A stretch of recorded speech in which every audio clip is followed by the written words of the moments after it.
I actually cannot believe that the guy who made this movie is only 20 years old.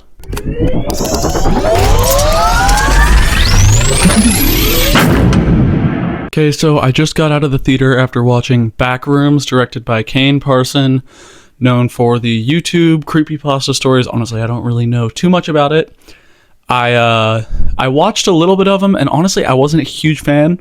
Nothing against him or anything. I think it's super sick that he ended up making this a feature film, but it just never really resonated with me too much. But after seeing the movie, I thought it was really good, with a few exceptions, guys.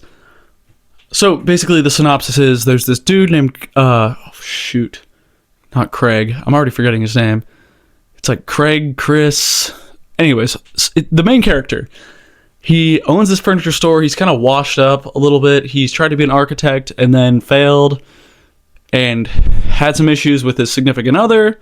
So now he is at this furniture store where he lives basically because he got kicked out. His wife, girlfriend, whatever, kicked him out of his own house. And so yeah, basically he lives at the furniture store, and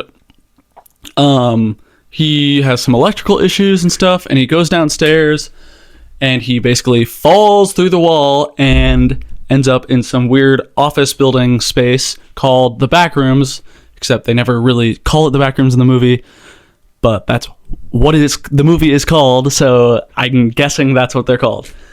And right off the bat, the most impressive thing about this movie is just the fact that the director is 20 years old. That is crazy. I just turned 26, and I have aspirations to make a movie one day, but dude, as a first feature film, you just gotta give props to the guy. This is crazy. The production value is great. I don't really know what the budget is, but the acting, production value, the script for the most part is good, except for a few exceptions, which I will get into later as a spoiler section. But yeah, the movie is pretty solid. He goes into the back rooms, and then he's basically just trying to figure out what it is. He recruits some other people, and then, without getting into spoilers right now, shit hits the fan. And what's really good about this movie is the characters actually have a lot of depth, which was pretty cool, because what I liked about the preview when I saw it is that it didn't really give away too much. Similarly to Obsession, which, okay, I'm sorry guys, but this versus Obsession is just way better, but this movie is still really good. And similarly to Obsession, the preview didn't really show anything, which I really liked. And yeah, I thought that everything about this movie was pretty decent. So characters were great. They had a lot of depth. The main character specifically was just a super layered, super interesting main character. I just can't remember his name. Craig, Clyde, Chris. Starts with a C. I'm almost positive about that. But please correct me on that in the comments. If anybody's watching this, we will see. But basically, yeah, so finds this place. It's super creepy, yellow rooms and stuff. And then shit hits the fan. That's all I can say. And yeah, acting was really good. Character writing was really good. There were some horror movie tropes. Those were the negatives, I would say, near the end. The movie, it's about an hour 40, something like that. And it was pretty well paced. I really liked it. One thing I just thought of. This movie totally reopened my eyes to how good found footage actually can be if it's done correctly.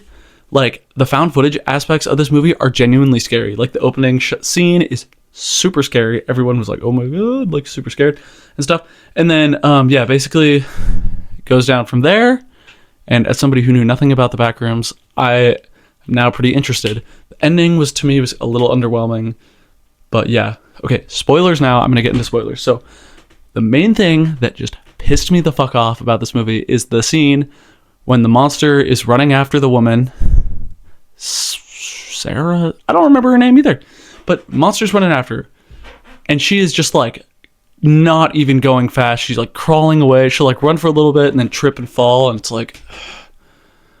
motherfucker, dude. It's just another one of these. It's so lazy when they do that in movies. It's they couldn't think of anything else other than her just tripping and falling. And then she's hurt. But even while she's hurt, she's just kind of crawling and not even really making any serious effort to get away when this thing is literally she just saw it kill somebody else, and she's just has no sense of urgency. And I literally was sitting there in my seat wanting to scream because of how frustrating it was and just how much it just took me out of the movie. And I was this movie just came from about a B+ all the way down to a C. Shit, I might even say it was at an A-, but it took it down to a C+, and I was bro, why did they write that scene like that. Because, dude, I have a recurring nightmare of that exact same thing where something's chasing me, and no matter what I do, I can't get away from it, and it keeps following me, and I'll like go into another room, and then I'll look back, and it's like coming into the room, or like get in my car, drive away, and then it gets in a car, he gets whatever it is, and starts following me, and like there's nothing I can do really. So that idea was super cool to see on the screen and super scary. But when the character is just being a complete and total idiot, it's like, I can't do it. I just can't do it. So that is when the movie lost me right there. So I'm sorry, but I have to just say that the movie right there went from about maybe an A-, B+, all the way down to in the C's, guys. I could not handle the stupidity. I hated that part of the movie. Everything else was great up until that point, and it was just like, fuck, man. Like, why did they do that? Why didn't they make something more creative? Like, she runs, and then something happens where the thing can just keep following her. Why do they have to make it so, oh, she trips and falls, and of course she hurts herself. Now she has to like kind of crawl slowly and take her time getting up as the thing's getting closer. And then she goes out and she sees that big like drop, and it's like, yeah, that's pretty like crazy to see, but it's like that thing's chasing after you, trying to kill you. You're gonna be sprinting. Guys, even if you have a fucking sprained ankle and it's life or death, you're gonna be sprinting at speeds that nobody has ever seen before. So at least I would. Like, I'm not going to be sitting there looking at it and taking my sweet time and stuff. So that really pissed me off about the movie. The part was super creepy when he's like talking about eating the people in the back rooms and stuff. And yeah, it was really good, except for that part. I can't get over that part, guys. I really can't. So if they could just go back and do another cut of this movie where the character isn't stupid, that would be awesome. In that scene. But yeah, the ending also was pretty cool because I thought it was just like, I don't know, correct me on this, there might be setting up for a sequel. Also, this movie theater that we were in was like almost completely full, and everyone there was like under 30. Everyone was like in their early to mid 20s, and it was like honestly pretty cool to see. I was like, dang, the young people are taking over. And I was worried that everyone was going to be talking, because every time I go to a movie where there's like kids, they're always talking and like screaming and laughing the entire time, and it's super fucking annoying. I know I sound like kids these days, but that's not, yeah, that is kind of what I'm doing, but whatever. Basically, kids can be kind of annoying, but these were like some kids, but nobody was really talking and being annoying because of how cool the movie was. And I thought the movie was awesome, except for that one part. I just don't make your characters that dumb, and that no one would ever do that. No one would ever do that in real life. So why did you have to choose to write the character like that? Kane Parsons, there's a 0.01% chance of you seeing this video, but I'm begging you, please don't make characters that dumb in the future or do such irrational things. But yeah. Anyways, I'm going to give this movie overall, I'm going to give it a C+, purely because of that. Everything else, if it wasn't there, it would be an A- probably.